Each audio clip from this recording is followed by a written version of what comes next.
On the evening of January 25, 1947, a warm breeze rolled across Biscayne Bay, carrying with it the scent of saltwater and gardenias. Inside the master suite of 93 Palm Avenue, Miami Beach, Alphonse Gabriel Capone lay motionless in his bed, his breathing shallow and labored.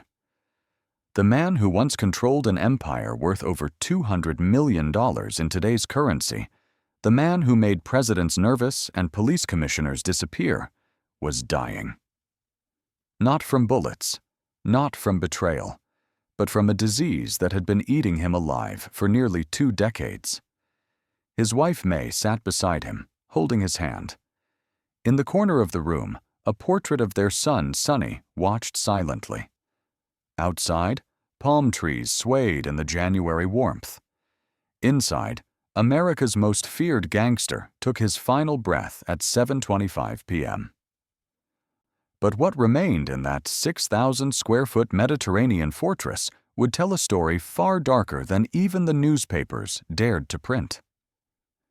The mansion at 93 Palm Avenue wasn't just a house. It was a monument to excess, a fortress of paranoia, and a tomb built long before its owner died. Behind its coral stone walls, deals were made that would leave 14 men dead on a Chicago street.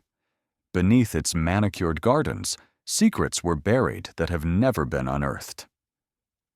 In its Olympic-sized pool, Hollywood starlets swam while politicians drank champagne, all of them dancing with the devil without knowing how close they were to hell. This is the story of Al Capone's Miami mansion, a place where ambition met brutality, where millions were counted in rooms where mercy was never given, and where the American dream twisted itself into a nightmare so complete that even decades after Capone's death, the walls still remember. But before the fortress, before the bulletproof windows and secret tunnels, before the Thompson submachine guns mounted in the gatehouse and the bodies rumored to rest beneath the coconut palms, there was a boy born in the slums of Brooklyn who would rise to build an empire, purchase a paradise, and discover that no amount of money could buy peace. This is where that story ends. But to understand the ending, we must return to the beginning. Alphonse Gabriel Capone was born on January 17, 1899, in a cramped apartment at 95 Navy Street in Brooklyn, New York. His parents, Gabriele and Teresa Capone, were Italian immigrants who had arrived in America with nothing but hope and determination. Gabriele worked as a barber. Teresa took in laundry. They lived in a neighborhood where survival was earned daily, where violence was as common as hunger, and where the American dream seemed like a cruel joke told by people who had never gone to bed with empty stomachs. Young Alphonse was one of 9 children packed into a 4-room apartment that smelled perpetually of boiled cabbage and cigarette smoke. There were no mansions in his childhood, no palm trees or ocean breezes, just concrete, poverty, and the understanding that respect was something you took, not something you were given. The boy showed promise in school initially. He was bright, quick with numbers, and could memorize entire passages after hearing them once. But at 14, he struck a teacher who had disciplined him. He was expelled. That single moment of violence redirected the trajectory of his entire life. He never returned to formal education. Instead, the streets became his classroom, and the lessons he learned there were taught in blood. By 16, Capone was running with the 5 Points Gang, working for a man named Frankie Yale. He worked as a bartender and bouncer at the Harvard Inn, a Coney Island establishment that served as a front for Yale's operations. It was there, in 1917, that a young Capone made a crude remark to a woman at the bar. Her brother, Frank Galluccio, responded by slashing Capone's face 3 times with a knife. The wounds left permanent scars on the left side of his face. The press would later call him Scarface, a nickname he despised. The scars were a reminder of his origins, of the streets where respect was measured in violence and reputation was built on fear. In 1918, Capone married an Irish girl named May Coughlin. She was pregnant with their son, Albert Francis Capone, who would be called Sonny. The marriage gave Capone a veneer of respectability, but it did nothing to alter his trajectory. He was already deep into Yale's operations, running errands that often ended in someone's disappearance. By 1919, he had killed at least 2 men. The details of these murders remain murky, lost in the fog of conflicting testimonies and convenient amnesia, but those who knew Capone understood that he had crossed a line from which there was no return. He had tasted power, and power, once tasted, becomes an addiction more potent than any drug. That same year, an opportunity emerged. Johnny Torrio, a former mentor to Capone in the 5 Points Gang, had moved to Chicago and was building a criminal empire based on bootlegging. The 18th Amendment had just been ratified, prohibiting the manufacture and sale of alcohol across the United States. To Torrio, prohibition wasn't a moral reform. It was a business opportunity worth millions. He invited Capone to Chicago to help run his operations. Capone accepted. He left Brooklyn with May and Sonny in 1919, bound for the Windy City with nothing but a cheap suit, a reputation for brutality, and an ambition that knew no limits. Chicago transformed Capone. Within 2 years, he had risen from a street enforcer to Torrio's right hand. By 1925, when Torrio was nearly killed in an assassination attempt and retired to Italy, Capone inherited the entire operation. At 26 years old, Alphonse Capone controlled Chicago's underworld. He oversaw bootlegging operations that brought in an estimated $100 million annually during Prohibition's peak years. He owned speakeasies, brothels, gambling houses, and nightclubs. He had police captains, judges, and politicians on his payroll. Mayor William Hale Thompson was so deeply in Capone's pocket that the gangster practically ran the city from behind the scenes. Chicago became Capone's kingdom, and he ruled it with a combination of charisma and merciless violence. But kingdoms require maintenance. Rival gangs challenged Capone's authority constantly.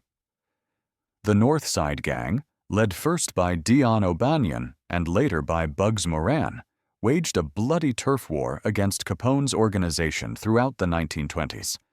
The streets of Chicago ran red. Bombings destroyed businesses. Executions happened in broad daylight.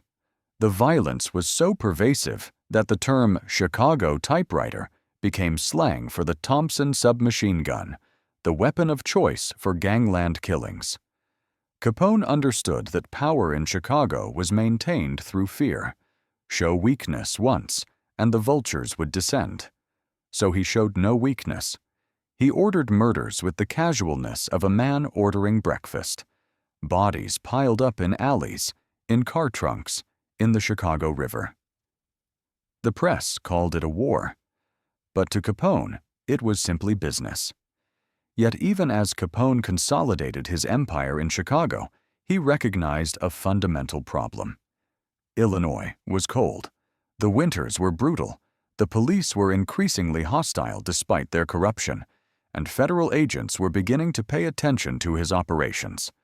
Capone needed a sanctuary, a place where he could escape the Chicago cold and the Chicago heat. He needed a fortress far from the eyes of law enforcement, a paradise where he could relax without constantly watching his back. He found it in Florida. In the winter of 1928, Al Capone traveled to Miami Beach. Florida in the late 1920s was experiencing a real estate boom. Wealthy Northerners were purchasing property along the coast, building mansions and hotels, transforming swampland into playgrounds for the rich. Miami Beach, a barrier island connected to the mainland by a series of bridges, was becoming particularly fashionable. The weather was perpetually warm. The beaches were pristine. And most importantly for Capone, local law enforcement was far more malleable than their Chicago counterparts. Capone fell in love with an estate on Palm Island, an exclusive man-made island in Biscayne Bay. The property at 93 Palm Avenue had been built in 1922 by developer Clarence Bush. It was a Mediterranean revival-style villa, a 6,077 square foot mansion painted in coral and cream, with a red barrel tile roof that gleamed in the Florida sun. The estate sat on 30,000 square feet of land, featuring lush tropical gardens filled with coconut palms, hibiscus, and bougainvillea. But the mansion's true appeal wasn't its architecture, it was its location. Palm Island was accessible only by bridge, making it easy to monitor who came and went.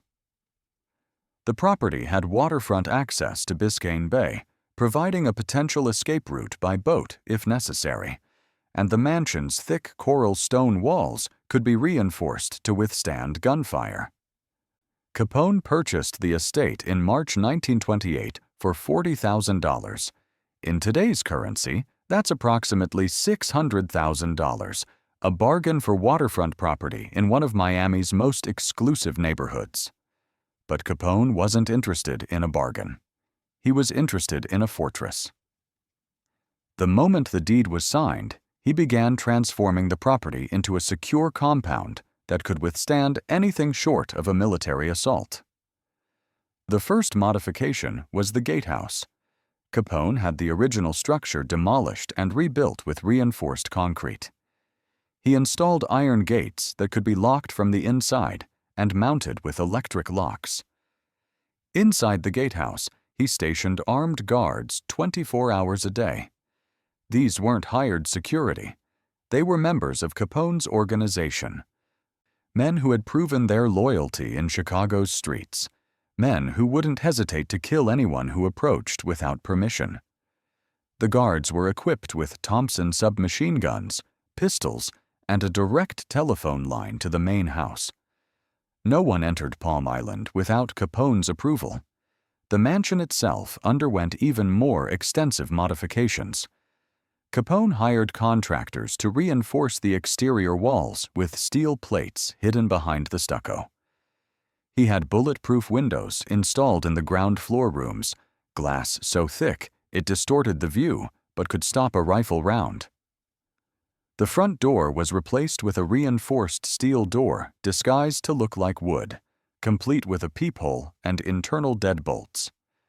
Inside, Capone added hidden compartments throughout the house for storing cash, weapons, and documents. Some of these compartments have never been found, but Capone's most paranoid modification was the tunnel system.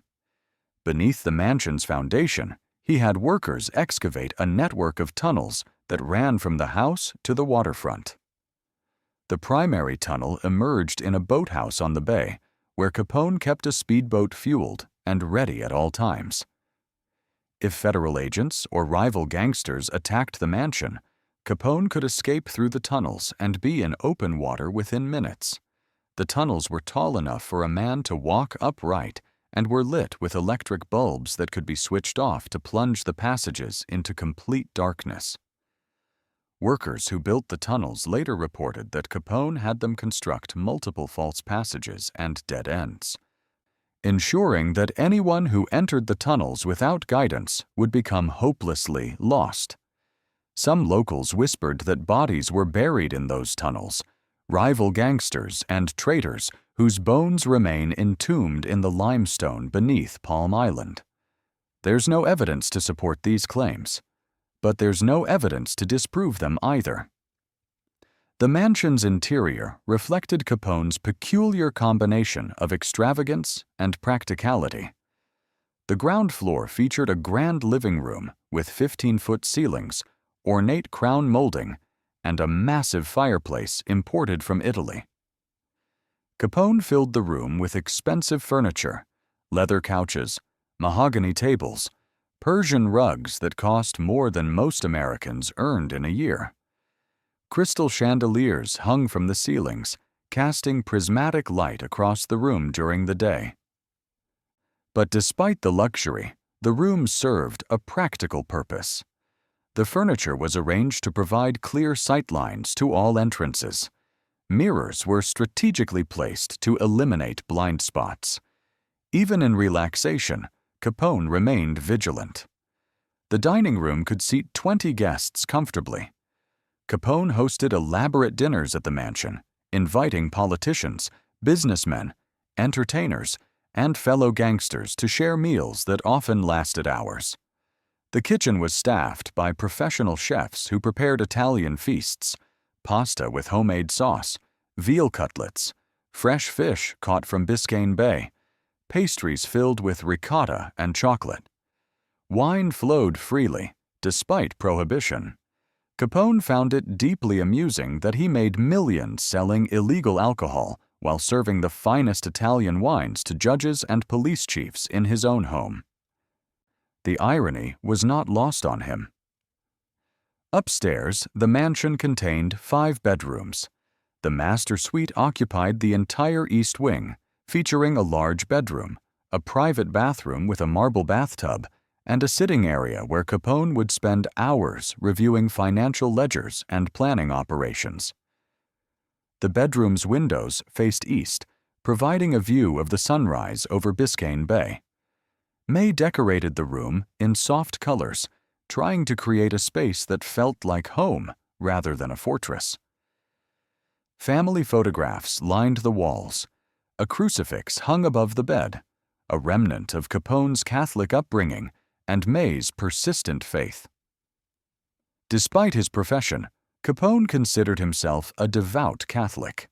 He reconciled his faith with his actions through a convenient moral calculus. He provided a service.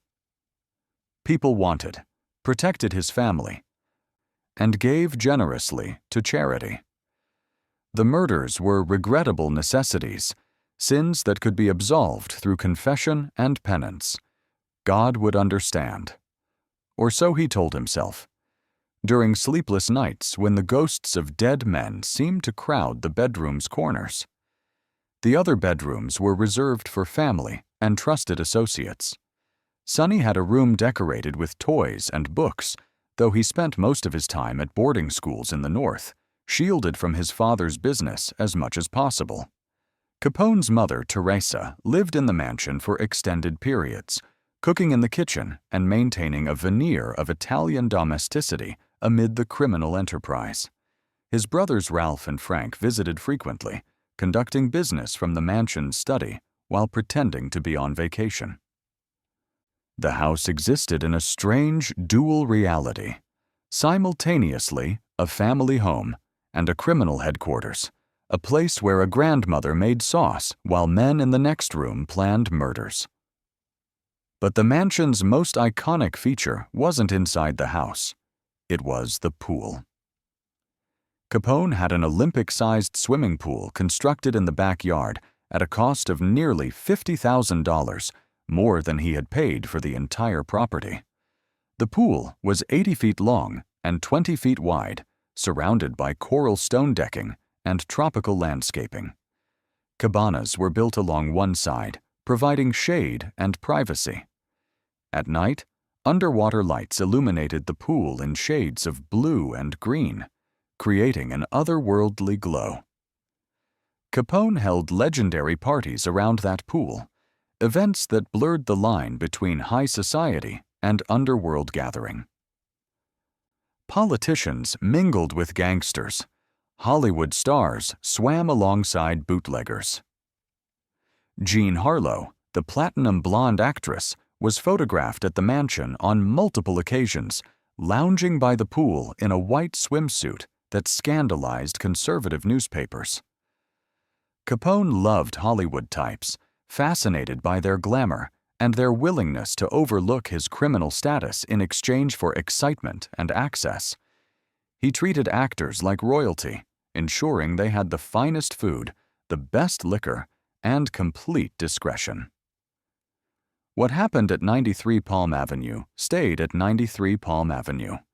The parties often lasted until dawn, with music drifting across Biscayne Bay and laughter echoing through the palm trees. To outsiders, it looked like paradise. But paradise built on blood is still stained, no matter how bright the sun shines.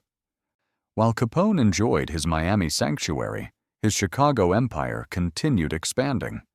The mansion at 93 Palm Avenue wasn't just a vacation home. It was a remote command center from which Capone directed operations across the Midwest. He had telephone lines installed with scrambling devices to prevent wiretapping. He employed couriers who traveled between Chicago and Miami weekly, carrying messages, cash, and orders. The pool house, a two-story structure overlooking the swimming pool, served as Capone's office when he wanted privacy from the main house.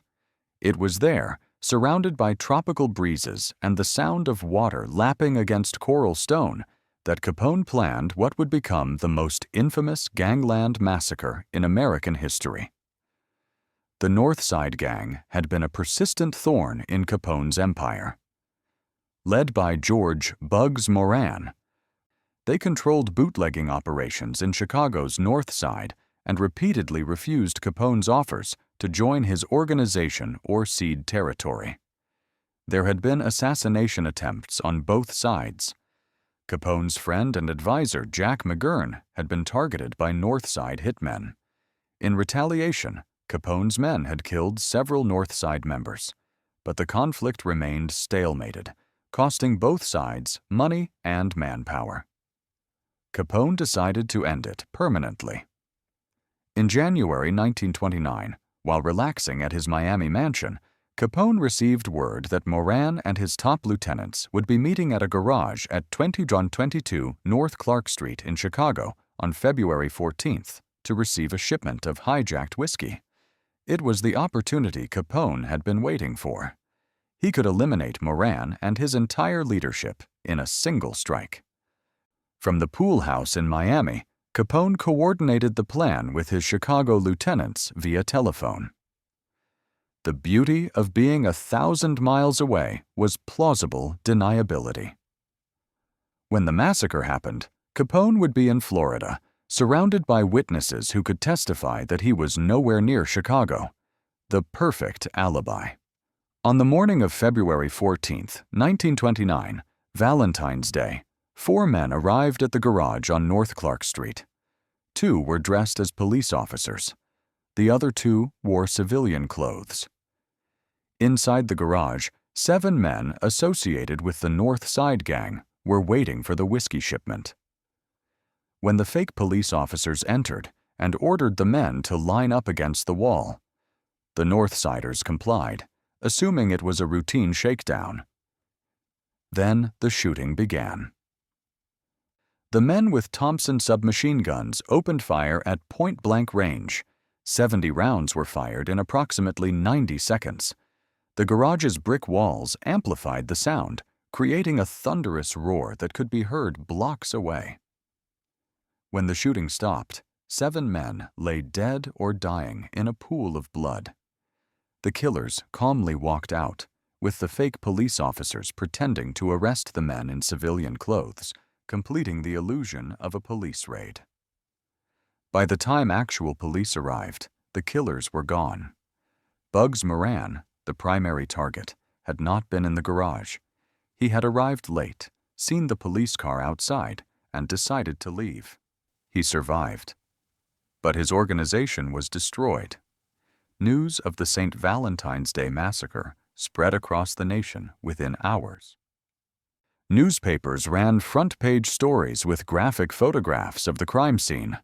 The public was horrified. Even in an era accustomed to gangland violence, the cold-blooded execution of 7 men on Valentine's Day represented a new level of brutality.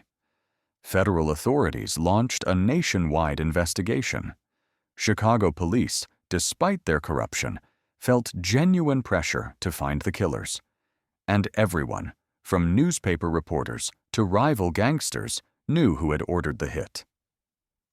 Al Capone. At 93 Palm Avenue, Capone read the newspaper coverage with satisfaction. The massacre had accomplished its goal. The North Side Gang was effectively finished as a rival organization. Bugs Moran would survive, but would never regain his former power. Capone had consolidated his control over Chicago's underworld. The cost was 7 lives. To Capone, it was a reasonable price. Business was business. War required casualties. He felt no remorse, or if he did, he never showed it. But the St. Valentine's Day massacre marked a turning point in Capone's career, though he didn't realize it at the time. The sheer brutality of the crime turned public opinion against him. Previously, many Americans had viewed Capone as a colorful character, a bootlegger who provided alcohol during an unpopular Prohibition era. He was seen almost as a Robin Hood figure, particularly in Chicago, where his charitable contributions during the Depression provided food and clothing for thousands of impoverished families. But the massacre exposed the reality beneath the myth. Capone wasn't a benevolent outlaw. He was a mass murderer who ordered executions from a mansion in Florida while drinking champagne by a swimming pool. The federal government, responding to public outrage, made Capone's destruction a priority. In March 1929, just weeks after the massacre, Capone was arrested in Philadelphia on charges of carrying a concealed weapon. The arrest was convenient, too convenient. Capone had been carrying a gun for years without issue, but suddenly, Philadelphia police decided to enforce the law.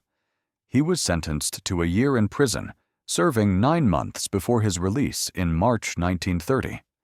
It was a minor inconvenience, a warning shot from authorities who were building a much larger case. While Capone served his sentence, federal agents from the Bureau of Prohibition and the Internal Revenue Service began investigating his finances. They couldn't prove he had ordered the St. Valentine's Day massacre. The killers had never been caught. Witnesses who might have testified mysteriously disappeared or developed amnesia. But taxes were different. Everyone had to pay taxes, even gangsters, and Al Capone, for all his wealth, had never filed a tax return. When Capone returned to Miami in spring 1930, the mansion should have felt like the sanctuary it had always been. But something had changed.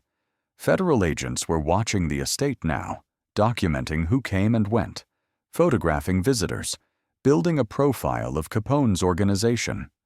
The local Miami police, who had previously left Capone alone in exchange for payoffs, were under pressure from federal authorities to increase scrutiny. The fortress was becoming a cage. Capone could feel the walls closing in. But pride and paranoia prevented him from fleeing. This was his house, his empire. He had built it from nothing, survived assassination attempts, crushed his rivals. He wouldn't be driven out by federal agents wielding calculators and tax codes. So he stayed, hosting parties, counting money, and pretending that nothing had changed. But everything had changed. The empire was crumbling, and the man at its center couldn't see it yet. What the federal agents didn't know, what even Capone's closest associates didn't fully understand, was that the gangster was dying. Years earlier, probably in his early 20s, Capone had contracted syphilis, most likely from a prostitute during his days working for Frankie Yale in New York. Syphilis was common among men of Capone's generation and occupation, but it was also treatable with the medications available in the 1920s. However, treatment required acknowledging the infection, and Capone either didn't realize he was infected or chose to ignore the symptoms out of embarrassment. By the time he purchased the Miami mansion, the disease had progressed beyond the primary and secondary stages. It was now neurosyphilis, an infection that had spread to his brain and nervous system. The symptoms began subtly. headaches that wouldn't respond to aspirin, moments of confusion that Capone dismissed as fatigue, occasional tremors in his hands. By 1930, the symptoms were becoming harder to ignore. Capone would sit in the master suite sitting area, reviewing financial documents, and suddenly forget what he was reading. Names of associates he had known for years would vanish from his memory. He would stand to walk across the room and stumble, his coordination failing. May noticed. She begged him to see doctors. Capone refused. Admitting weakness was dangerous in his profession. Rivals would see illness as an opportunity. So he hid the symptoms as best he could, drinking heavily to explain away his confusion, claiming exhaustion when he couldn't remember conversations that had happened hours earlier. But by 1931, as the federal investigation intensified, Capone's mental deterioration was accelerating. The neurosyphilis was causing cognitive decline, personality changes, and episodes of paranoia. He would sit in the master suite late at night, convinced that federal agents were hiding in the tunnels beneath the mansion. He kept a loaded pistol on the nightstand and would occasionally fire shots at shadows that only he could see. May would calm him, assuring him that they were safe, that the guards were watching, that no one could harm them. But the paranoia always returned. The mansion, which had once felt like a sanctuary, was transforming into a prison in Capone's deteriorating mind. He began to see threats everywhere. Staff members who had worked for him for years were suddenly suspect. He accused his cook of trying to poison him and had the man beaten before May intervened. He became convinced that listening devices had been installed in the walls, so he had workers tear apart sections of plaster, searching for microphones that didn't exist. The pool, once a source of joy where he hosted legendary parties, became another source of anxiety. He stopped swimming because he convinced himself that someone might drown him. The water that had once represented freedom now represented danger. Paradise was rotting from within, mirroring the disease that was rotting Capone's mind. In June 1931, while Capone was staying at the Miami mansion, federal agents completed their investigation. A grand jury in Chicago indicted him on 22 counts of tax evasion. The government calculated that Capone had earned over $1 million between 1925 and 1929 and had paid no income tax. The evidence was meticulous. Financial ledgers seized in raids, testimony from bookkeepers who had been granted immunity, records of property purchases and expenses that demonstrated wealth far beyond any legal income. Capone's lawyers tried to negotiate a plea deal, but federal prosecutor George E.Q. Johnson refused. The government wanted Capone in prison, and they were prepared to pursue the maximum sentence. Capone returned to Chicago for trial in October 1931. Before leaving Miami, he walked through the mansion one final time. Some part of him must have understood that he might never return, or if he did, it would be as a different man. He stood on the coral stone deck surrounding the pool, looking out across Biscayne Bay. The water was calm that day, reflecting the cloudless sky. Palm trees rustled in the breeze. Somewhere in the distance, a boat's horn sounded. It was perfect. Beautiful. Everything he had wanted when he purchased the property 3 years earlier. A paradise away from Chicago's cold and Chicago's violence. But peace had eluded him. The ghosts of 14 dead men from a garage on North Clark Street haunted him. The disease in his brain was destroying his mind cell by cell, and the federal government was about to destroy everything else. The trial lasted 11 days. Capone's legal team presented numerous defenses, claiming that his wealth came from gambling winnings and gifts, that he had no legal obligation to file tax returns, that the government's evidence was circumstantial. But the prosecution's case was overwhelming. Bookkeepers testified about cash deliveries. Financial experts demonstrated that Capone's spending far exceeded his declared income. On October 24, 1931, the jury returned a verdict: guilty on 5 counts of tax evasion. On November 24th, Judge James H. Wilkerson sentenced Capone to 11 years in federal prison, the longest sentence ever imposed for tax evasion at that time. Capone was also ordered to pay over $200,000 in fines and court costs.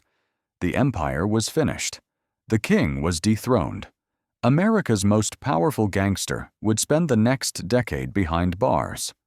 Capone initially served his sentence at the United States Penitentiary in Atlanta, a facility where his money and influence still held some sway. He bribed guards for special privileges, maintained contact with his organization through visitors, and essentially ran a criminal enterprise from his cell. But federal authorities recognized that Capone was making a mockery of his imprisonment. In August 1934, he was transferred to Alcatraz, the newly opened maximum security federal prison on an island in San Francisco Bay. Alcatraz was designed to house America's most dangerous criminals in conditions of complete isolation. No special privileges, no corruption, just concrete cells and relentless routine. The transfer to Alcatraz broke something in Capone that Chicago's streets never had. The Rock, as inmates called it, was designed to crush spirits. Cells measured 5 feet by 9 feet. Inmates were confined 23 hours a day, allowed out only for meals and occasional recreation. Contact with the outside world was severely restricted. Letters were censored. Visits were rare and conducted through thick glass barriers with no physical contact allowed. The isolation was total and deliberate. Men went insane in Alcatraz. They screamed at night. They attacked guards. They threw themselves against bars until their bodies broke. Capone watched it happen to others and felt it happening to himself. The neurosyphilis was progressing rapidly now, accelerated by the stress of imprisonment. Capone's behavior became increasingly erratic. He would spend hours playing his banjo in his cell, repeating the same song over and over until guards ordered him to stop. Other times, he would sit in complete silence, staring at the wall, unresponsive to questions or commands. He had violent outbursts, attacking other inmates without provocation, resulting in solitary confinement. The prison doctor diagnosed him with third-stage syphilis and began treatment with medications that were somewhat effective in slowing the disease, but could not reverse the damage already done. Capone's IQ, tested at 95 upon entering Alcatraz, dropped steadily as brain damage accumulated. The man who had once commanded an empire now struggled to remember the day of the week. In 1938, after 4 years on Alcatraz, Capone's condition had deteriorated so severely that prison officials recommended his transfer to the Federal Correctional Institution at Terminal Island in California, where medical facilities were better equipped to handle his condition. By this point, Capone was barely functional. He shuffled when he walked. His speech was slurred. He confused past and present, sometimes believing he was back in Chicago, sometimes thinking he was a child in Brooklyn. The newspaper reports of his condition generated little sympathy from the American public. This was Al Capone, the man responsible for the St. Valentine's Day Massacre, the gangster who had terrorized Chicago for nearly a decade. His suffering was viewed as justice, perhaps even divine punishment for the suffering he had inflicted on others. On November 16, 1939, after serving 7.5 years of his 11-year sentence, Capone was released on good behavior. He was 40 years old but looked 20 years older. His hair had grayed. His face was bloated. He walked with a cane, his coordination so compromised that he could barely manage stairs. May met him upon his release, accompanied by Sonny, now a young man of 21, who barely recognized his father. They took him directly to a hospital in Baltimore for treatment, where doctors confirmed what May had feared. The neurosyphilis had caused permanent brain damage. Capone would never recover.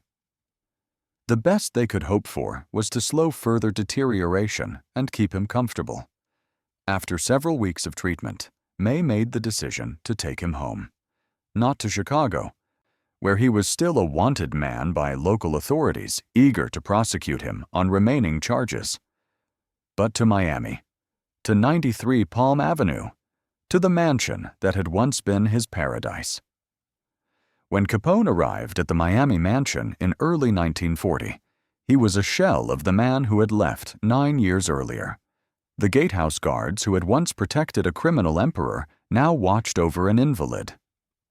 Capone spent his days in a wheelchair on the coral stone deck by the pool, staring at Biscayne Bay with vacant eyes. Sometimes he recognized May and Sonny. Other times he thought May was his mother and couldn't understand why Teresa looked so young. He would ask about associates who had been dead for years, confused when told they were gone. The disease had robbed him of his past, his memories fragmented and unreliable. Truth and delusion blending until neither he nor anyone around him could separate them. The mansion itself had changed during Capone's imprisonment. The federal government had seized many of his assets to pay his tax debts and fines. The expensive furniture was gone, sold at auction. The crystal chandeliers had been removed. The walls that had once displayed expensive artwork now held only family photographs. The gatehouse guards were reduced from a full-time team to a single employee who served as both guard and groundskeeper. The property taxes went unpaid for years, accumulating into a debt that May struggled to manage. The fortress had become a burden, expensive to maintain and filled with memories of a life that no longer existed. But May refused to sell. As long as Capone lived, she would keep the mansion. It was all that remained of the empire he had built.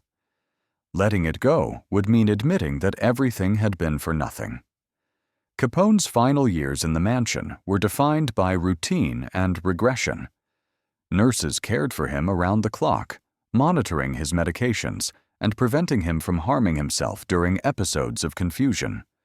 On good days, he would sit by the pool and watch the water, occasionally smiling, as if remembering something pleasant. On bad days, he would scream about federal agents in the tunnels, about rival gangsters coming to kill him, about debts unpaid and betrayals unaddressed. May would sit with him during these episodes, holding his hand and speaking softly until the paranoia passed. She never left him. Despite everything, the murders he had ordered, the violence he had inflicted, the suffering he had caused, she remained loyal. In her mind, she hadn't married Al Capone the gangster.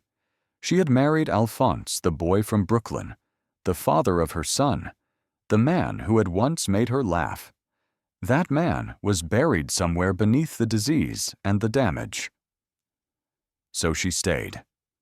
By 1946, Capone's physical health was failing, along with his mental faculties. He suffered a stroke in September that left him partially paralyzed. Pneumonia followed, further weakening his body. The doctors informed May that the end was near. She moved into the master suite to be with him constantly. Sonny visited frequently, sitting beside his father's bed, talking about baseball and the weather, and anything except the past. In January 1947, Capone suffered a cardiac arrest.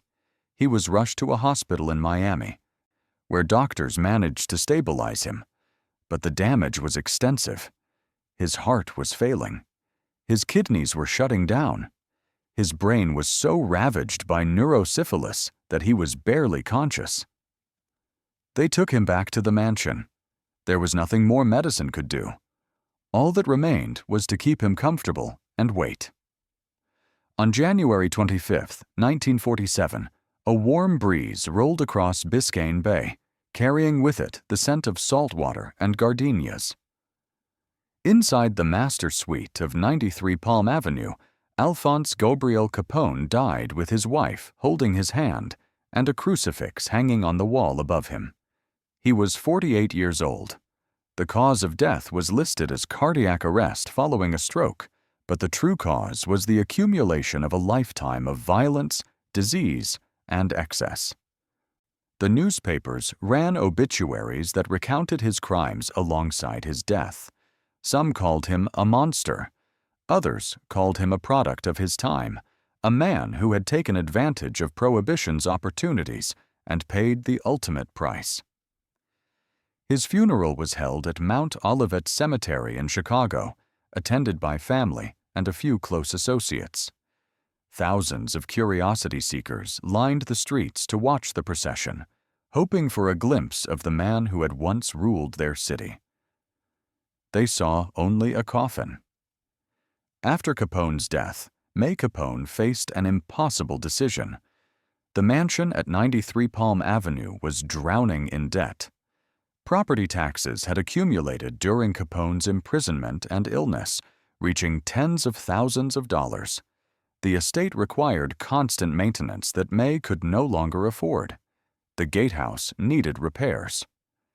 The pool's filtration system was failing. The coral stone walls were weathering, developing cracks that allowed rainwater to seep into the foundation. The mansion was dying, just as its owner had died, succumbing slowly to neglect and the passage of time. May attempted to sell the property in 1947, hoping to find a buyer who would pay enough to cover the debts and leave something for her and Sonny. But the mansion's reputation preceded it.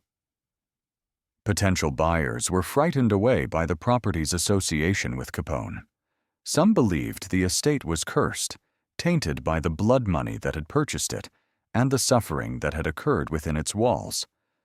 Others worried that owning Al Capone's former mansion would bring unwanted attention from police, federal agents, and criminals who might believe treasure was hidden on the property.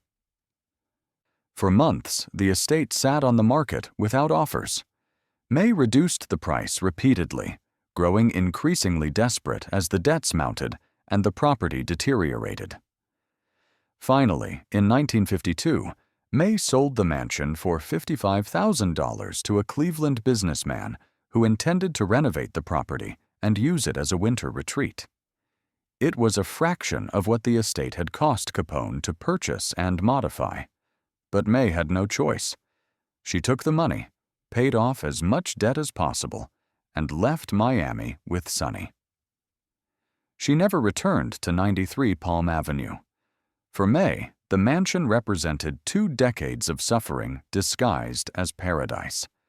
Better to leave it behind and try to build something resembling a normal life, even if the shadow of the Capone name would follow her until her death in 1986.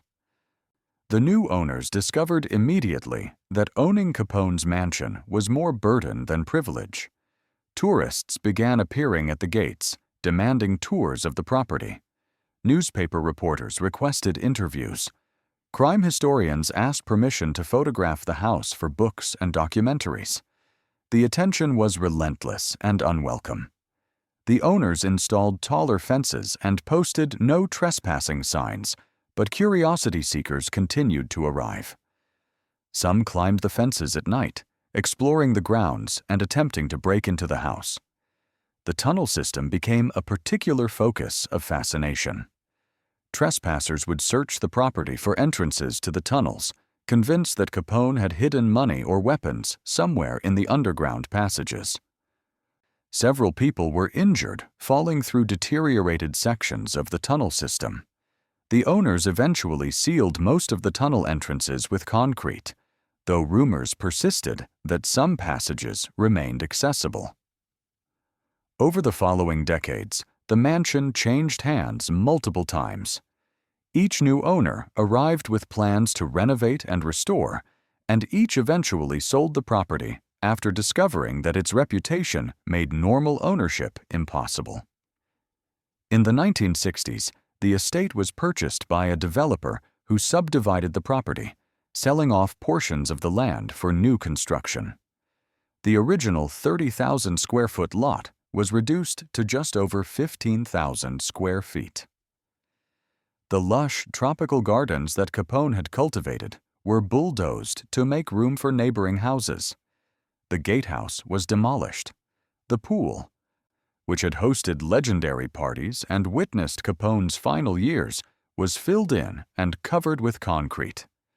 The mansion itself remained, but it was a diminished version of Capone's fortress, stripped of its context and surrounded by modern development that erased the isolation he had valued.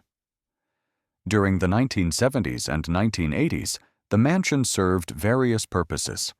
It was briefly rented as a location for film and television productions about organized crime, with directors drawn to the property's authentic connection to gangster history.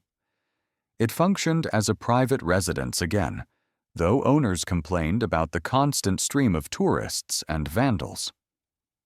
At one point, there were plans to convert the mansion into a museum dedicated to prohibition and organized crime, but financing never materialized and the project was abandoned. The house seemed trapped in limbo, too historically significant to demolish, but too controversial to successfully preserve. It existed in a strange state of decay and partial maintenance, neither abandoned nor truly cared for, a monument to a past that nobody quite knew how to commemorate. In the early 2000s, the mansion underwent significant renovation by new owners who attempted to restore some of its original Mediterranean revival character. They repaired the coral stone walls, replaced the deteriorated red barrel tile roof, and restored the interior spaces that had been modified over the decades. But the renovation revealed disturbing discoveries. Workers found bullet holes in the walls behind layers of plaster and paint, evidence of the gunfire that had occurred during Capone's paranoid final years in the house. In one room, they discovered a hidden compartment in the floor that contained several $1,000s in decayed currency from the 1920s. In the area where the pool had been, excavation revealed bones that were initially thought to be human, creating a media sensation about bodies buried on Capone's property. Forensic analysis later determined the bones were from large fish, probably remnants of meals or fishing trophies, but the incident reinforced the mansion's dark reputation. Every discovery, whether mundane or mysterious, fed the mythology surrounding the property. The house had become inseparable from the legend of Al Capone, and the legend grew with each retelling, truth and fiction blending until even historians struggled to separate fact from myth. Throughout these decades of ownership changes and renovations, certain aspects of the mansion remained constant. The master suite where Capone had died was reported to be unnaturally cold, even during Miami's sweltering summers. Multiple owners described hearing footsteps in empty hallways and voices coming from rooms with no occupants. Objects would move without explanation. A picture frame found on the floor, despite having been secured to the wall, doors that locked from the inside without anyone present, lights that turned on and off according to no pattern. Skeptics dismissed these reports as imagination fueled by the house's reputation, but the accounts were consistent enough to create a genuine belief that the mansion was haunted. Whether the ghost was Capone himself or the countless victims of his violent empire remained a matter of speculation. Perhaps it was both. Perpetrator and victims bound together in death as they had been in life, forever trapped in the walls of the mansion that had served as the empire's distant capital. If you believe in ghosts, leave a comment with the word "haunted" below. And if you think this mansion should be preserved or demolished, let us know your thoughts. Despite decades of ownership changes, renovations, and investigations, 93 Palm Avenue continues to guard secrets. The tunnel system, though partially sealed, has never been fully explored or mapped. Sections of the underground passages collapsed years ago, making complete excavation dangerous and expensive. What remains in the sealed portions of the tunnels is unknown. Urban explorers and amateur historians have speculated endlessly about what Capone might have hidden there. Cash seems most likely. Given his reluctance to use banks and his habit of keeping large amounts of currency accessible, weapons are another possibility, particularly Thompson submachine guns and other firearms that would have been valuable to his organization and incriminating if discovered by authorities. Documents detailing his criminal operations would have been among the most dangerous items to possess, potentially naming corrupt politicians, police officers, and judges on Capone's payroll.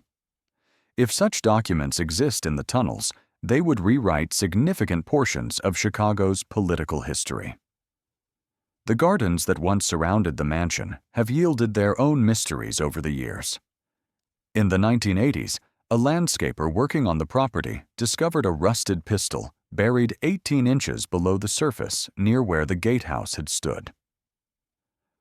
The weapon was turned over to police, who determined it was a Colt Model 1903 pocket hammerless, a popular concealed carry pistol in the 1920s.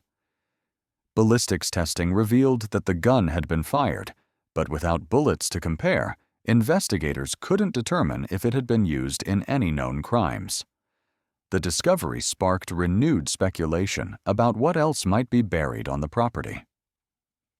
Ground-penetrating radar surveys conducted in the 1990s by a documentary film crew revealed several anomalies beneath the soil, areas of disturbed earth, and possible voids that could indicate buried objects. However, property owners refused permission for excavation, and the anomalies remain uninvestigated. Whether they represent buried treasure, hidden weapons, or something more sinister continues to fuel speculation. Inside the mansion, hidden compartments continue to be discovered decades after Capone's death.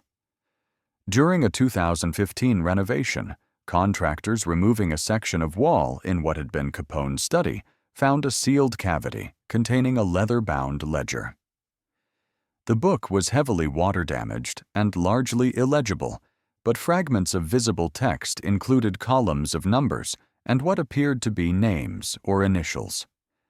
Historians who examined the ledger speculated it might have been a financial record of payoffs or illegal transactions, but without complete text, definitive conclusions were impossible. The ledger was purchased by a private collector and removed from the property, becoming another fragment of Capone's empire scattered and lost to history. The most persistent rumor surrounding the mansion involves Capone's legendary wealth. At the height of his power in the late 1920s, Capone's annual income was estimated at over $100 million. Even after paying his organization's expenses, salaries for hundreds of employees, bribes to officials, legal fees, and the costs of running a complex criminal enterprise, Capone should have accumulated tremendous personal wealth. Yet when federal authorities seized his assets in 1931, they recovered far less than expected. The government collected approximately $200,000 in cash and property, a fraction of what Capone should have possessed. This discrepancy has fueled decades of speculation about hidden wealth. Did Capone move money to secret bank accounts in foreign countries? Did he convert his cash to gold and hide it somewhere secure? Or did he bury it somewhere on his Miami property? Planning to retrieve it after serving his prison sentence? Treasure hunters have been obsessed with 93 Palm Avenue since Capone's conviction. In the 1960s, several people were arrested for trespassing on the property with metal detectors and shovels, searching for buried cash. In 1986, Geraldo Rivera hosted a live television special in which he opened a sealed vault in the Lexington Hotel in Chicago, one of Capone's former headquarters, expecting to find hidden wealth.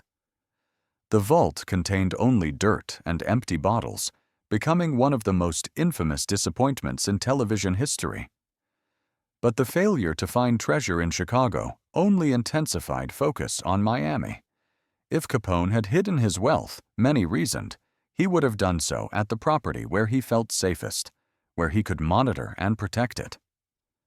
The mansion at 93 Palm Avenue became the ultimate prize for treasure hunters, a location that promised not just monetary reward, but also the solution to one of organized crime's greatest mysteries.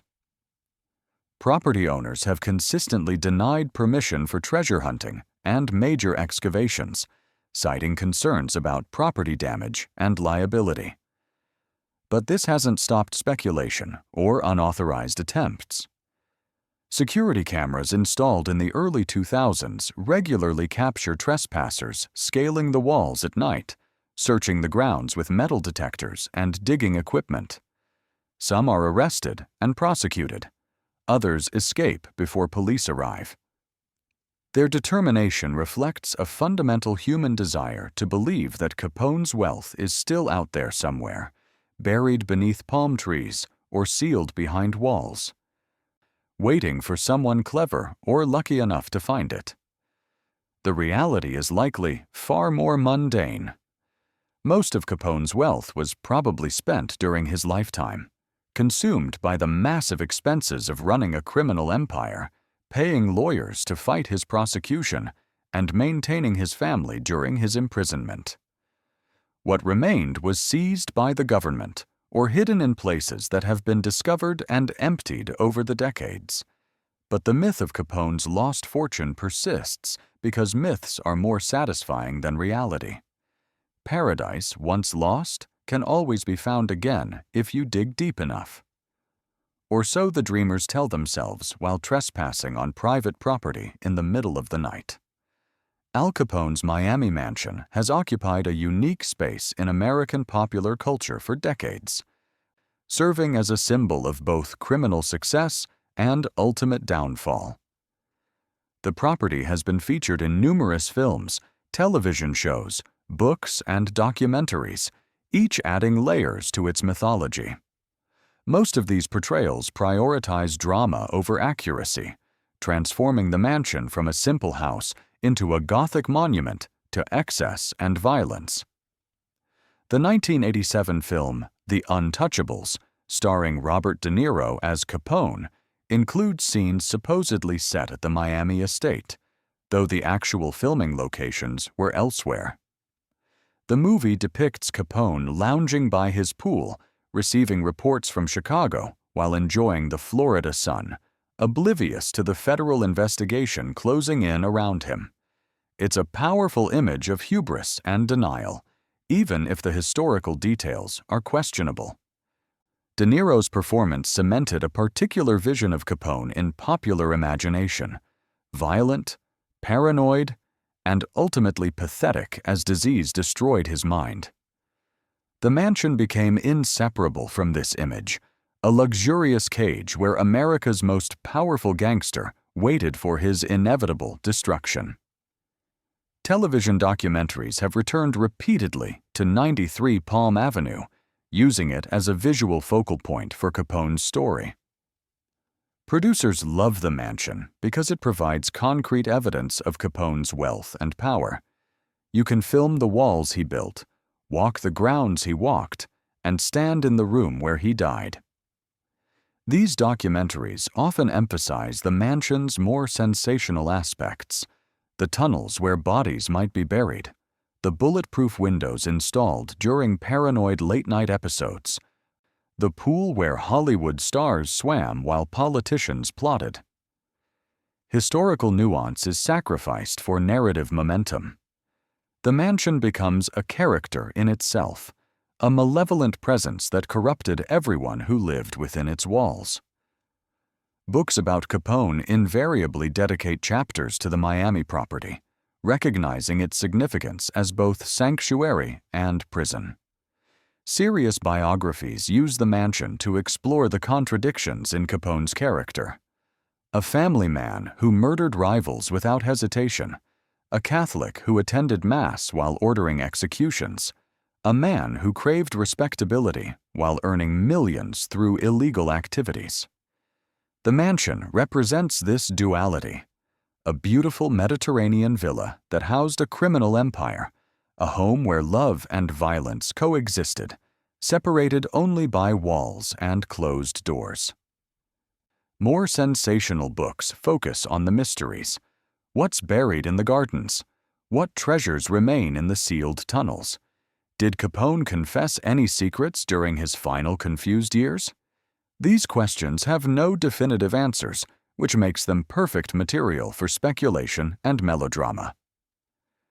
True crime enthusiasts have transformed the mansion into a pilgrimage site. Despite its location on a private residential street with restricted access, fans of gangster history regularly attempt to visit the property. Some content themselves with photographing the exterior from the street. Others try to talk their way onto the property, claiming to be researchers or journalists. A few attempt to trespass, climbing walls or sneaking through neighboring yards. Property owners have installed extensive security systems to deter these intrusions. But the stream of curiosity seekers never entirely stops. For these visitors, seeing Capone's mansion in person creates a tangible connection to history, transforming abstract facts into physical reality. Standing outside the gates where armed guards once stood, looking at windows where Capone once looked out, walking on streets he walked. These experiences resonate with people seeking connection to a past that seems simultaneously romantic and terrifying. The mansion's location in Miami Beach has created tension between historical preservation advocates and those who view the property as a glorification of criminal violence. Should a house associated with mass murder and organized crime be celebrated as historic? Does preserving Capone's mansion honor his memory in ways that are inappropriate or even offensive to his victims? These questions have sparked genuine debate in Miami Beach, particularly during discussions about historic designation or landmark status. Opponents argue that Capone represents the worst aspects of American history: violence, corruption, and the romanticization of criminals, and that his mansion should be treated as an ordinary house rather than a monument. Supporters counter that history, even dark history, deserves preservation and study. Ignoring or destroying evidence of the past doesn't change what happened. It only ensures that future generations can't learn from it. This debate intensified significantly in 2021 when the mansion went up for sale again, creating an opportunity for comprehensive re-evaluation of its cultural significance and market value. The sale would ultimately reveal just how much or how little society values the physical remnants of criminal history. In August 2021, the mansion at 93 Palm Avenue was listed for sale with an asking price of $15.5 million. The listing emphasized the property's historical significance, luxury features, and prime Miami Beach location, while carefully downplaying its association with organized crime. Real estate agents described it as a Mediterranean-style waterfront estate with rich history and modern amenities, a phrasing that acknowledged the past without explicitly mentioning mass murder and tax evasion. Photographs in the listing showed a beautifully maintained property with elegant interiors, lush landscaping, and stunning water views. It looked like paradise, which, in a sense, it was. Paradise built on blood money and haunted by ghosts, but paradise nonetheless. The sale attracted international attention. Newspapers ran stories about Capone's mansion returning to market, speculating about potential buyers and emphasizing the property's notorious history. Real estate websites featured the listing prominently, generating millions of page views from people with no intention of purchasing but intense curiosity about the house. The attention was a double-edged sword for the sellers. On one hand, The publicity ensured that potential buyers around the world learned about the property. On the other hand, the constant emphasis on Capone and gangsters might deter buyers seeking a private family home rather than a tourist attraction.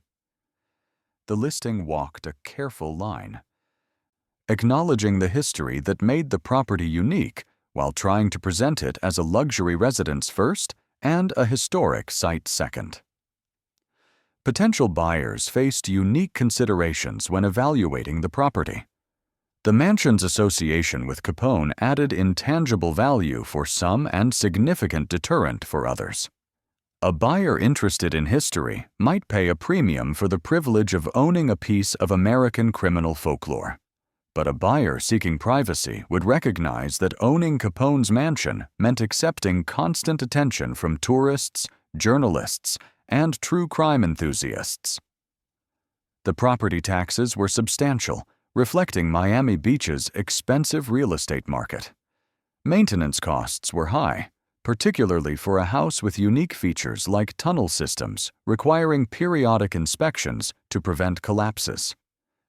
And there was always the question of what might be discovered during future renovations: hidden compartments, buried objects, structural surprises that could be exciting for historians but expensive for owners. The property was under contract within months, though the identity of the buyer and the final sale price remained confidential. Real estate records eventually revealed that the mansion sold for $15.5 million, the full asking price, indicating strong buyer interest despite the property's complicated history.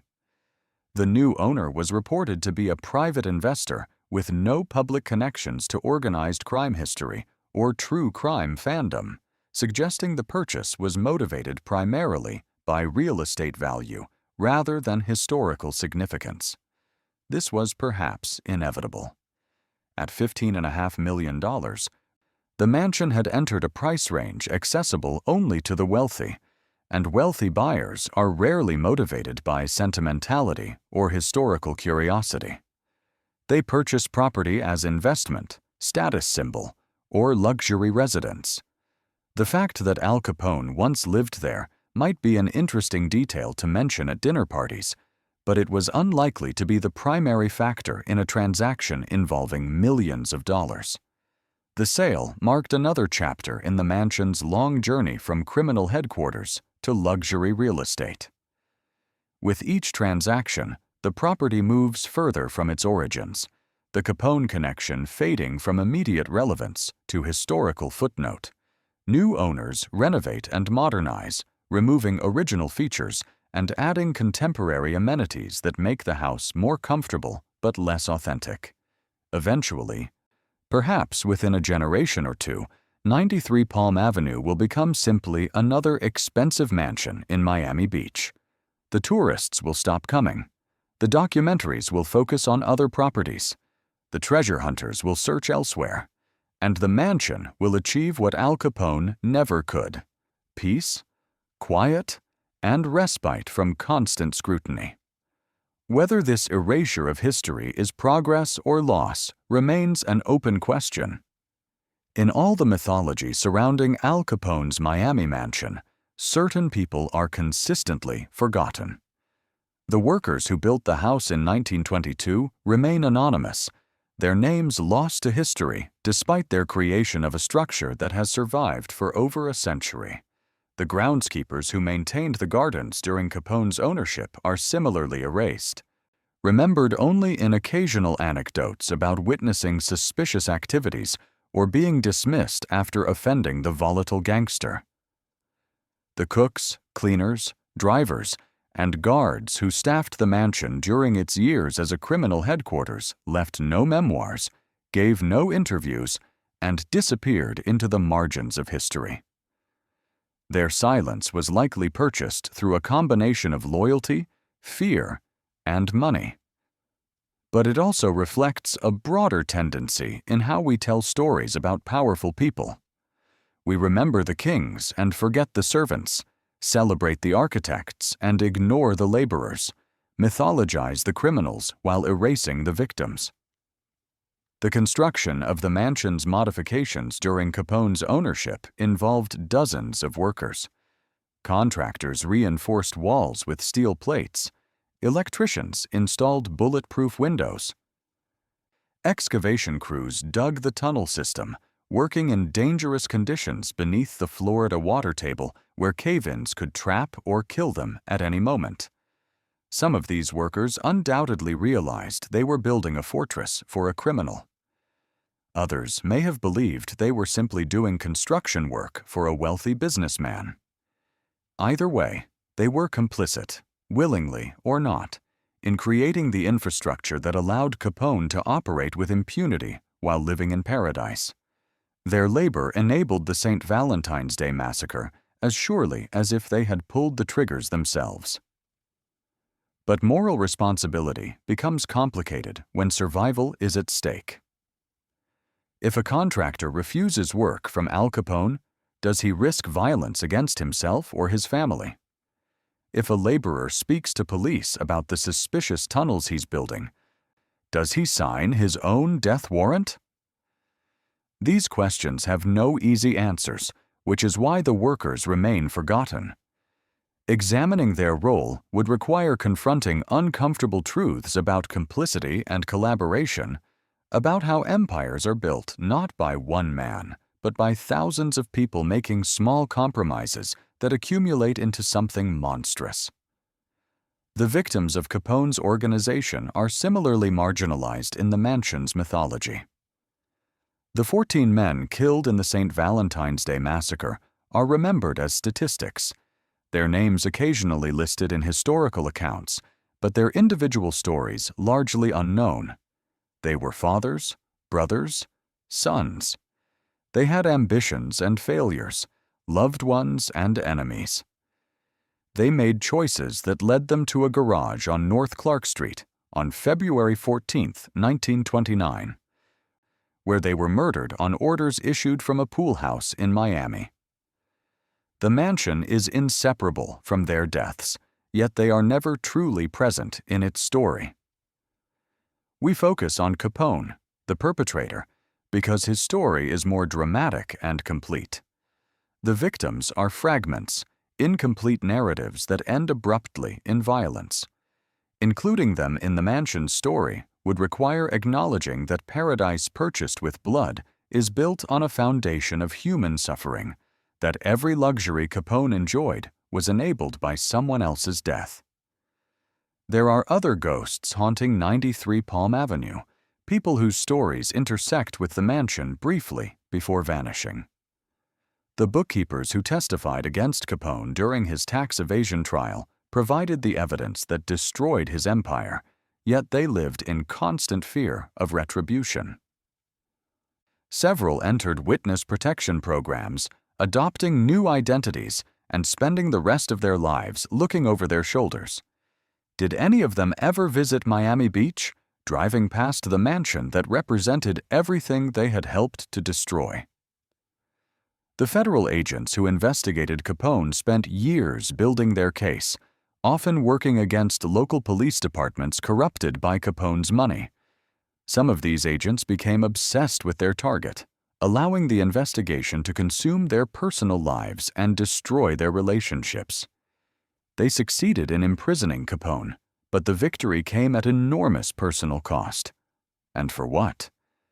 Capone's organization continued operating under new leadership. Prohibition was repealed in 1933, eliminating the primary source of gangster wealth, but arriving too late to prevent the violence and corruption that had already occurred. The agents who sacrificed everything to imprison one man must have occasionally wondered if their efforts had mattered at all. The mansion itself has been home to countless people since Capone's death: owners, renters, staff, contractors, security guards, all passing through its rooms and leaving traces of their presence.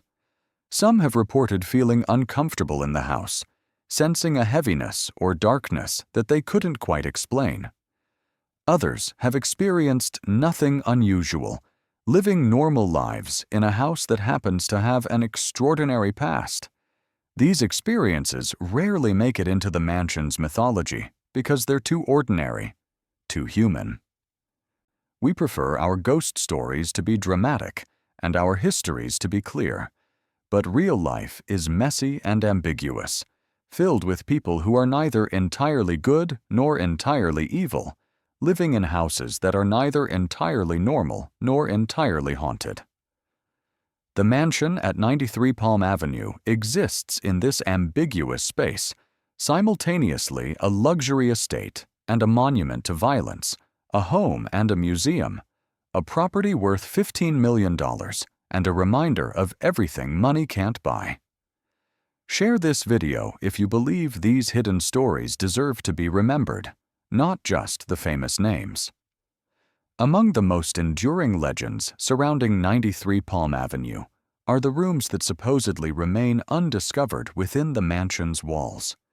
During Capone's ownership, he was known to be paranoid about surveillance and seizure of his assets. This paranoia manifested in hidden compartments throughout the house, spaces concealed behind walls, beneath floors, and within the structure itself where cash, weapons, and documents could be stored away from prying eyes. Some of these compartments have been discovered over the decades, usually accidentally during renovations. Others are believed to still exist, waiting for someone to find them. The most famous alleged hidden room is referred to in Capone lore as the Vault. According to stories passed down through decades, Capone had a reinforced room constructed somewhere in the mansion, sealed with a steel door and accessible only through a secret entrance. The room supposedly contained his most valuable possessions, cash reserves in case he needed to flee quickly, incriminating documents that could destroy his enemies if made public, and possibly weapons including machine guns and explosives. The location of this vault has been the subject of endless speculation. Some believe it's in the basement, hidden behind a false wall. Others think it might be incorporated into the tunnel system, a sealed chamber that appears to be simply a dead end, but actually conceals an entrance. A few theorists have suggested the vault might be hidden in plain sight, disguised as an ordinary room or closet with its true purpose concealed. Attempts to find the vault have ranged from methodical to absurd. In the 1970s, a property owner hired architects to analyze the mansion's blueprints, looking for discrepancies between the original design and the actual structure that might indicate concealed spaces. They found several areas where the interior dimensions didn't quite match the exterior measurements, suggesting walls that were thicker than necessary or spaces that were unaccounted for. However, these discrepancies could be explained by legitimate construction variations or modifications made over the years by various owners. Without destructive investigation, literally tearing apart walls to see what's behind them, definitive answers were impossible. And property owners understandably were reluctant to demolish their expensive house based on speculation about secret rooms that might not exist. Ground-penetrating radar has been used multiple times to scan the property, producing results that are intriguing but inconclusive. The technology can detect voids and density variations beneath the surface, indicating possible buried objects or underground structures. Scans of 93 Palm Avenue have consistently shown anomalies, areas that suggest something is there, beneath the ground or within the walls. But without excavation, the exact nature of these anomalies remains unknown. They could be sealed tunnel sections, buried safes, or simply pockets of air and density variations that occur naturally in older structures. The technology provides clues, but not answers, which in some ways only intensifies the mystery. The most elaborate search for the vault occurred during the 2015 renovation, when contractors had extensive access to the mansion's interior. They used acoustic testing, tapping on walls and listening for hollow sounds that might indicate hidden spaces. They removed sections of flooring and wall surface in areas where hidden compartments seemed most likely. They explored the accessible portions of the tunnel system with cameras and measurement equipment, looking for sealed passages or concealed entrances. The search lasted weeks and cost tens of thousands of dollars. The results were mixed. They found several previously unknown hidden compartments, but most were small spaces that had contained items long since removed. They discovered sections of the tunnel system that had been unknown to recent owners, though these passages appeared to be empty. But they never found the legendary vault, if indeed such a room exists. The search ended with more questions than answers, as searches in that mansion always seem to. Beyond the vault, other mysteries persist. Tools and materials used in Capone's operations must have been stored somewhere on the property. Thompson submachine guns, the signature weapon of his organization, were expensive and carefully maintained. Where were they kept when not in use?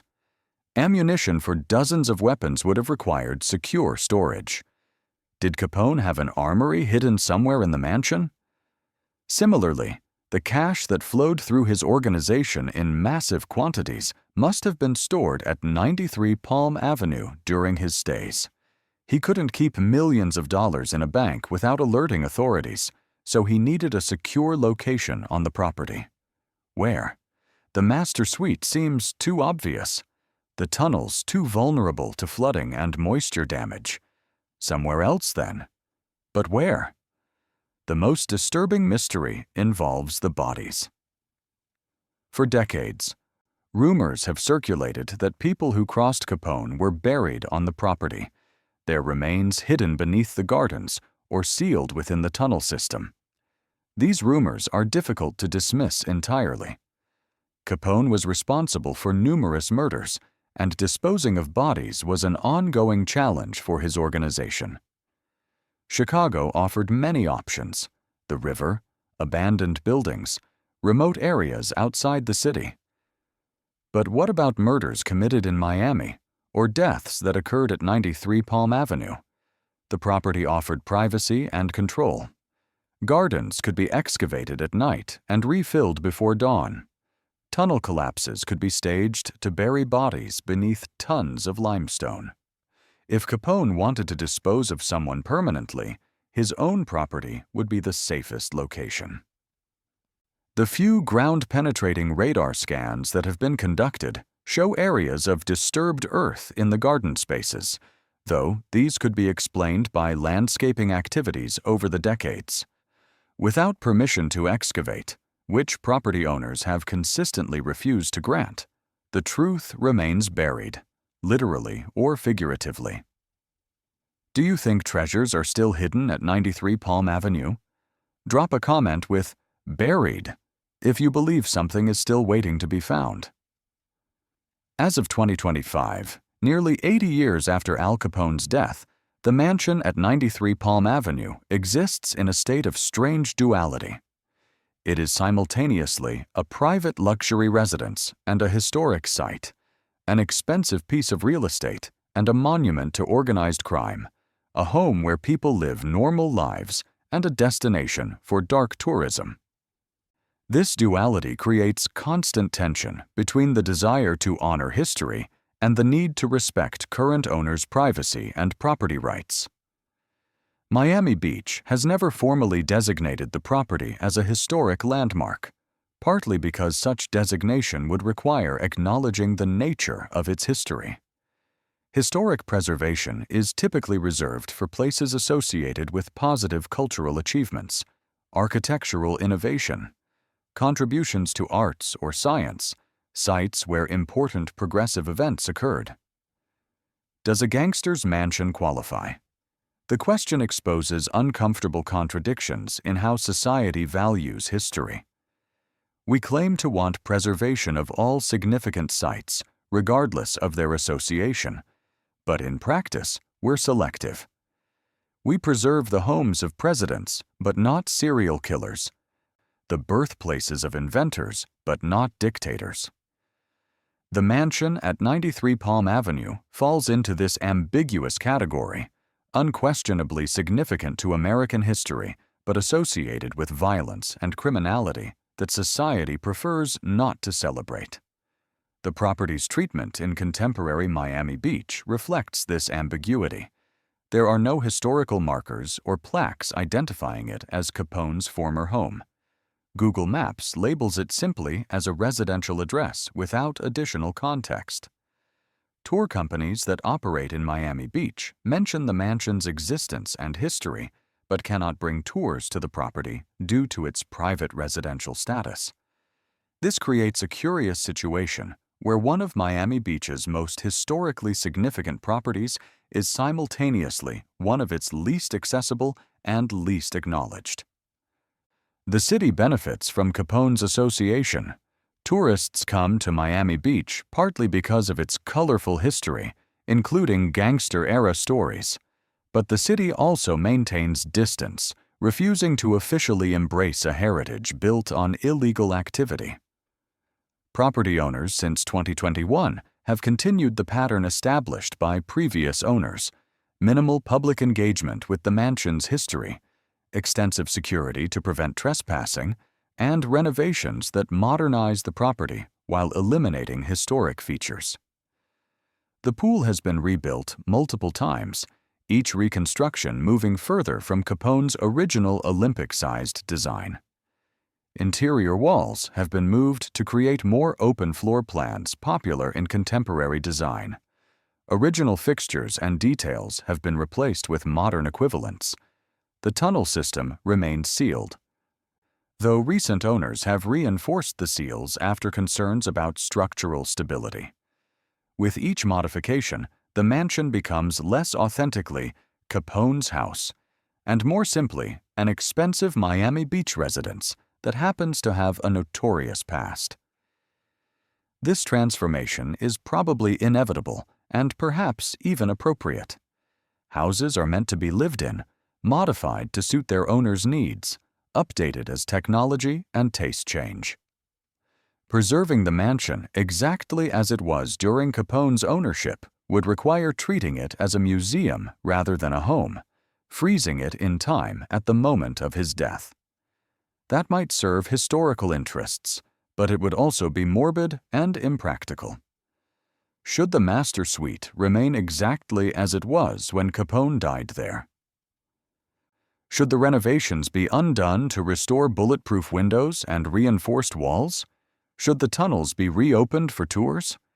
These preservation questions have no clear answers because they require balancing competing interests: historical accuracy versus contemporary use, public education versus private property rights, honoring the past versus moving beyond it.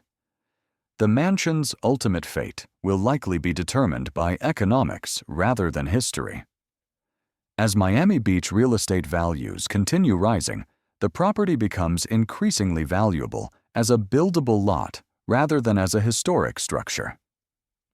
At some point, an owner will face the decision: continue maintaining an aging house with expensive historical baggage, or demolish it and build something modern that maximizes the property's development potential. Demolition would eliminate a significant historical site, but it would also free the property from its past, allowing it to become something new rather than remaining forever defined by Al Capone. Whether this would be tragedy or liberation depends on perspective. The story of Al Capone's Miami mansion is, ultimately, a story about America itself, about ambition and excess, violence and consequence, the pursuit of paradise, and the discovery that paradise can never be purchased. The mansion embodies contradictions that define the American experience. It was built with illegal money, earned by providing services that millions of Americans wanted during Prohibition, demonstrating the fundamental disconnect between law and popular will. It represented the American dream's dark mirror image: wealth and success achieved through violence rather than virtue, power built on fear rather than respect. And it became a prison for the man who built it, trapping Capone in a fortress that couldn't protect him from disease, aging, or the consequences of his choices. The mansion's endurance across nearly a century reveals our complicated relationship with criminal history. We're simultaneously fascinated by and repelled by figures like Capone. We romanticize gangsters in films and television while condemning their real-world counterparts. We pay millions of dollars for property associated with criminals while insisting we don't celebrate their crimes. This contradiction reflects a broader American tendency to mythologize outlaws while valuing law and order, to admire rebellion while demanding conformity. Capone understood this duality. He cultivated a public image as a businessman and philanthropist while running a criminal empire. He gave interviews expressing support for law enforcement while bribing police officers. He attended church while ordering murders. The mansion at 93 Palm Avenue was physical manifestation of this duplicity. A beautiful home concealing an ugly reality, paradise with a body count. The mansion also demonstrates the limitations of wealth. Capone's fortune, estimated at over $100 million at its peak, couldn't prevent his imprisonment, cure his disease, or protect him from the paranoia that consumed his final years. The bulletproof windows couldn't stop federal agents armed with tax codes. The secret tunnels couldn't provide escape from a legal system that finally, belatedly, held him accountable. The fortress became a cage, the paradise a prison, the dream a nightmare. This transformation resonates because it confirms a moral principle that Americans want to believe: that crime doesn't pay, that justice eventually prevails, that the universe maintains some essential fairness. Whether this belief is true is debatable, but the mansion's story provides evidence that supports it, which partially explains our continued fascination with the property. Finally, the mansion reminds us that history is never truly past. Nearly 80 years after Capone's death, we're still talking about him, still searching for his secrets, still trying to understand what drove a boy from Brooklyn to build an empire on violence and die broken in a Miami bedroom.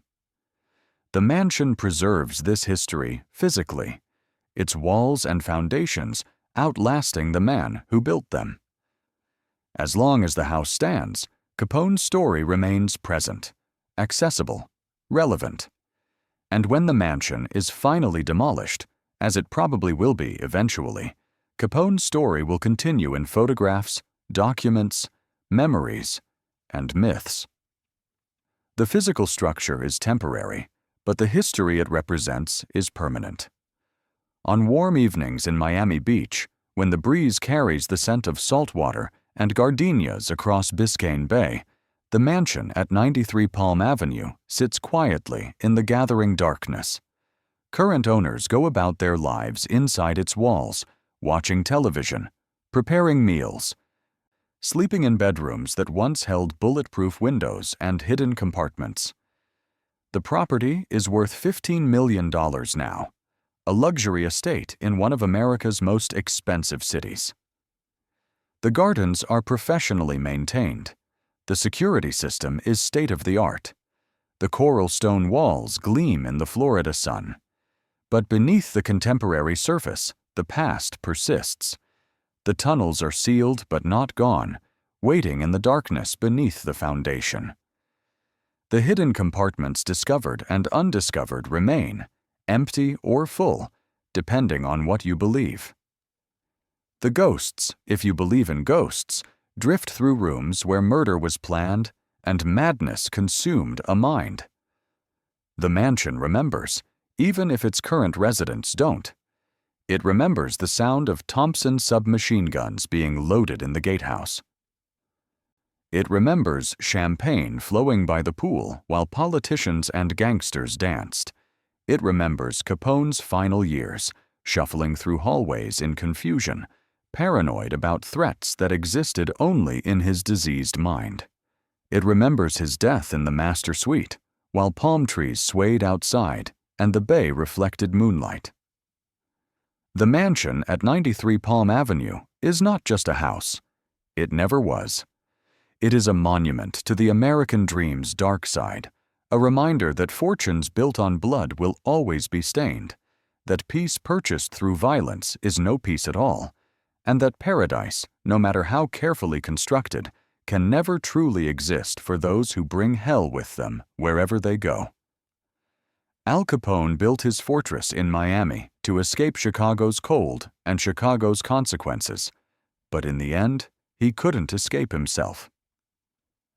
The disease he had contracted decades earlier, the violence he had inflicted on others, the sins he had committed in pursuit of power and wealth, all of these followed him to paradise and destroyed him there, slowly and completely, until nothing remained but a body in a bed and a mansion sorts of ghosts. History echoes in those walls. Blood stains that foundation. And the secrets remain buried, waiting for someone brave or foolish enough to dig them up. The mansion stands.